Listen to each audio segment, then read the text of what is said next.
My father was the best storyteller. Every single night growing up, I'd lie in bed awaiting my father to come in and tell me a bedtime story. His stories were incredible. To this day, I'm not entirely sure where he came up with most of his ideas. It seemed like almost every other night he'd have an entirely new story for me. He would tell me about courageous yet flawed warriors seeking retribution for a heinous crime done to them. He'd speak of mythical worlds that I could only barely comprehend. There would be stories of true love, failure, victory, and honor. I'd lay there, hanging on to every word as he regaled me with each tale. Eventually, my fatigue would grow too great, and my mind would slip off into a deep, deep sleep. One day, when my father came in to tell me yet another story, I asked him if he could make this one a scary story. He paused for a moment, giving me both a look of surprise and thoughtfulness. Out of all the stories he had told me, none of them had been particularly scary. They were more thrilling and action-packed. He sat there, staring out of my window for a few seconds before turning and smiling at me. Then he began to speak. "Those woods right outside your window," he said. I glanced over to the window and saw the faint trees swaying in the moonlight. I nodded in response. He looked over his shoulder for a moment, as if he were about to tell me a dangerous secret. "There's something in those woods," he continued. When he said this, I felt a chill drift into my room, though it was probably just in my head, to be honest. He continued, "Every 7 years, it emerges from the deeper reaches of the woods. It prowls around, crawling on all fours. It searches. It hunts.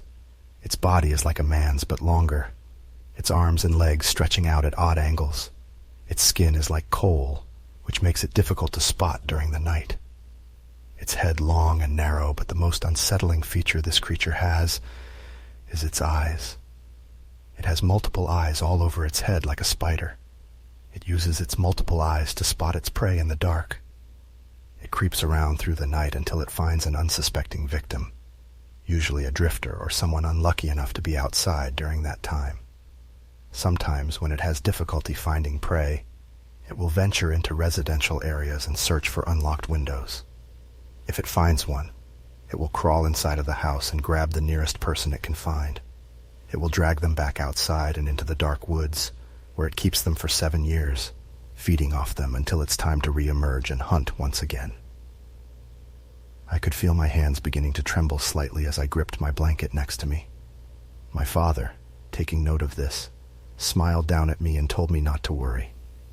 He said that as long as I kept my window locked, I would be safe. He stood up from my bed and walked over to my window. He just stared out of it for a few seconds before checking to make sure it was locked. Just as he was about to shut off my bedroom light and close my door, I asked him if he had ever seen this thing before. He paused for a few moments before a reassuring look crept onto his face. He didn't answer me. He just wished me a good night and shut my door behind him.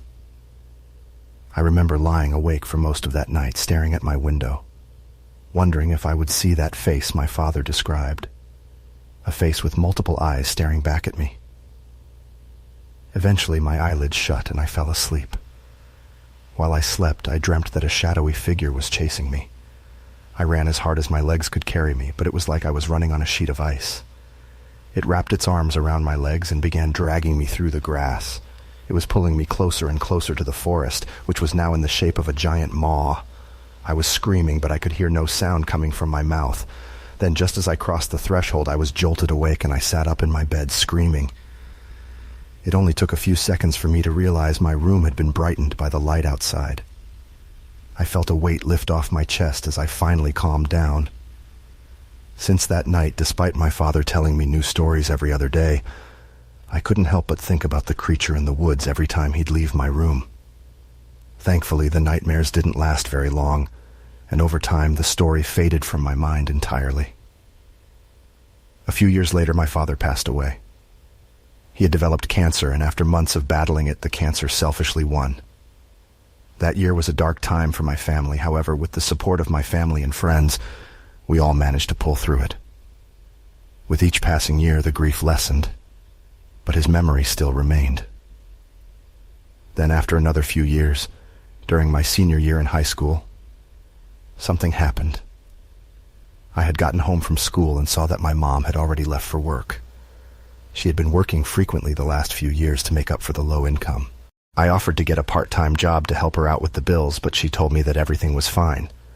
She said that we weren't in dire need of money and that working helps take her mind off of things.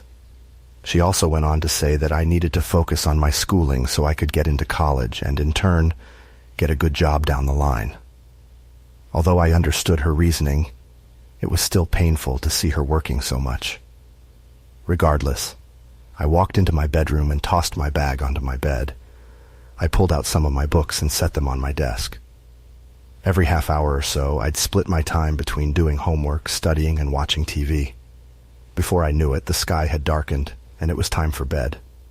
I shut off my TV, got changed, and crawled into bed. As I lay there, I found it difficult to fall asleep. My mind was restless, and despite my efforts, I couldn't seem to calm my thoughts. I cracked open one of my eyes and saw that the clock on my desk was nearing 2 a.m. By this point, that's when I heard something, a sound which pierced the silence of my room like a knife. It was a tap, a light yet sharp tap that echoed around me. My eyes instantly snapped open, and I looked over to my window. My blood nearly turned into ice in my veins. Memories of my father rushed into my mind. Memories of the stories he used to tell me. Memories of the thing that lives in the wood behind my house. Its face and body were obscuring most of my window, and if it weren't for the faint bit of moonlight outside, I probably wouldn't have seen it. There was a bunch of movement across its face, like multiple insects crawling on it. Then I realized that they weren't insects, they were eyelids. Eyelids opening and closing, looking around rapidly as I lay there in disbelief, wondering if I had fallen asleep, and this was just a nightmare. Then, I watched as a shadowy limb stretched out towards the base of my window. My mind stopped thinking about whether or not this was a nightmare, and instead, I wondered if I had recently locked my window. The sickening sound of the window seal being broken as the glass began to slide up hit my ears. My fight-or-flight response kicked in, and I rolled out of my bed. I dashed across my room and opened my bedroom door, but it slammed shut in my face. All of my joints locked up simultaneously as I couldn't believe what had just happened. The creature that was just outside my window seconds ago was now above me. One of its hands was firmly pressed against my door, and the other seemed to be stuck against my wall. Its head twisted unnaturally, almost spinning entirely upside down, and all of its eyes were focused on me. I backed away, wondering what to do. My bedroom was on the second floor, so jumping would probably only injure me, and if I didn't, I'd probably be right where it wanted me. Standing right next to my bedroom door was a coat rack my father had assembled for me years ago. I grabbed it and swung at the creature as hard as I could. The sound of the impact and splintering wood resonated around me, and a few of the prongs snapped off. The creature reared back slightly, but that only gave it a moment's pause. What was jarring to me was that this thing made no sound, aside from the previous window tapping. It made no breathing, no shrieks of pain, no growls, and even moving around, it barely made any noise. It crawled onto the floor and began closing the distance to me, forcing me back over to where my bed was. It was now taking up nearly half of my room. It lowered its stance, and a second later it lunged at me, reaching out with its long arms. When it did this, I swung the coat rack wildly. The end of the wood connected with its head, and it clattered to the floor. In a flash, I dashed past it, opened my door, and slammed it shut behind me. I sprinted down the stairs and turned on the living room light next to me. Then I stopped, keeping the coat rack aimed up at the stairs towards my bedroom door. Suddenly, the front door to my house opened behind me, and I spun around on my heels, ready to strike. I managed to stop myself at the last second when I saw that it was my mom, coming home late from work. She screamed at me and asked me what in the world I was doing. Breathless, I told her something had crawled into my bedroom from my window. She sighed heavily and stormed up the stairs. Despite my protests, she promptly opened my bedroom door. There was nothing there, just a few pieces of splintered wood, and that was it. She scolded me for breaking the coat rack my father had given me and told me to go back to bed. After inspecting my room, I found that there was no sign of that creature whatsoever. I quickly shut and locked my window tightly.